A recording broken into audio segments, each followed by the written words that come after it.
Alrighty, let's see if I can explain this good enough. So I haven't raced a motorcycle in about 9 years leading up to the qualifiers and stuff for Mammoth. So I decided at the beginning of the year that I would maybe race these two big races.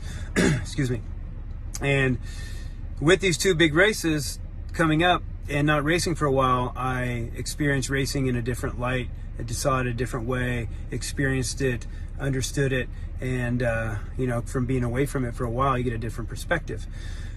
But Mammoth and Loretta's was probably the two biggest struggles I've ever had in my life. Mammoth being the biggest struggle physically I ever had by being so sick. Loretta's being such a struggle feeling-wise with the motorcycle because of being so new and things changing so much.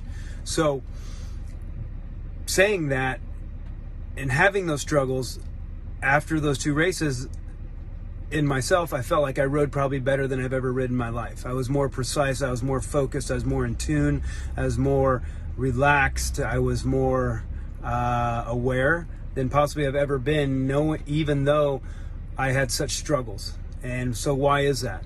Why did I feel like I was so precise and tuned in when I was struggling so much? Well, everybody knows about the flow, everybody knows about the zone, everybody knows about being present, everybody knows about focus and this and that, but everybody's being told that. Nobody's given a technique of how to understand it. And so everybody has probably felt that also, had the best race, the best time, the best experience, came back and was just like, man, I was on fire, I kicked everybody's ass. Nobody really asked why. You never really asked yourself why. You just experienced something so amazing, but you could never put your finger on it and never duplicate it. So, being said, after these two races, I've had a time to kind of look back and think about why this happened and why I felt so good, not going off speed-wise, just by precision, by the way I felt on the motorcycle, way I could overcome a situation, how precise I felt I was on both sides, being so physically ill at Mammoth, racing at 9,500 feet, and only being able to focus only on my feeling on the motorcycle, what my body could handle and what it couldn't handle is how much and how fast I rode at times. So I had to be so concerned and in tune with the way my body was feeling that it brought me to this present moment. It brought me to this now. Because remember, existence is only existing in this instant. You're like a needle of a record player. That's it. Past that needle, it doesn't exist. So that's where thought doesn't exist when you're riding or doing something at such a high level. And Loretta's, the bike was so new to me, so foreign to me, and always changing to me, and so lack of ability, that I had to be so tuned into this motorcycle to ride it correctly that everything else kind of disappeared also.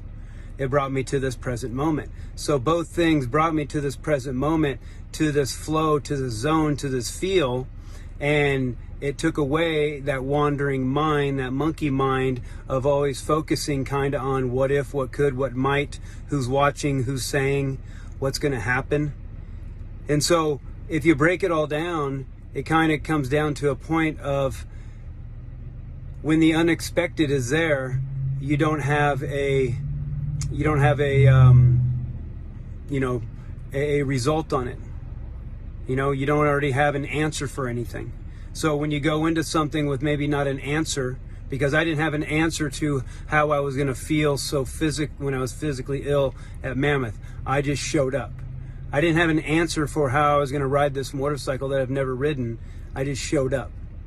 And then I let my instinct and my intuition come out through being so present in my feel, in my approach, in my technique, that it allowed my wandering mind of doubt, what if, what could, what might, why am I can't do this, disappear, because you can't have two things at one time, a thought and a feeling, or two focuses at the same time. So what we need to do as motocrossers is learn how to feel things more, feel our body move, feel our body work with this motorcycle, feel kind of when we're working too hard, when we're being tight with our body, tight with our arms. Also, we need to learn how to feel this motorcycle, feel the wheels, feel the bumps, feel the acceleration. Are you doing too much? Are you doing too little? Are you braking too much, braking too little? Are you overriding the motorcycle? Because again, existence only exists in this instant. So to try to break it down again is that, when you go into a race with an answer, meaning a result, you're putting an expectation on yourself. To me, you're limiting yourself. You're limiting your instinct and your intuition. You're putting a story on it. So when you can make that story disappear by just showing up with all the experience and all the time that you've put in before this situation has come up, and just allow your instinct and your intuition to come out by feeling this present moment, by being in tune with the two things that are making this moment happen, is the body and the bike. And third thing is the track. And then you can really understand that existence is only existing in this instant, because wherever that bike is the only thing that matters. Nothing that happened before and nothing that happened is going to happen later. This instant is what I'm dealing with from before and what I'm going to make happen in the future. So I don't know, maybe something to understand, but just something that came out of me that I've been trying to put my finger on, because I've never experienced something like this, and been able to I guess grab hold of why it was happening, of the situation, how I went about it, and the result of it. Being aware of it, now I can put my finger on of why this situation happened, and how I brought it out, if that makes sense. So again, hopefully I'm not just rambling to you guys. Maybe a couple things make sense to you guys, but again, learn to feel. Learn to feel. There's nothing else in this sport. So peace.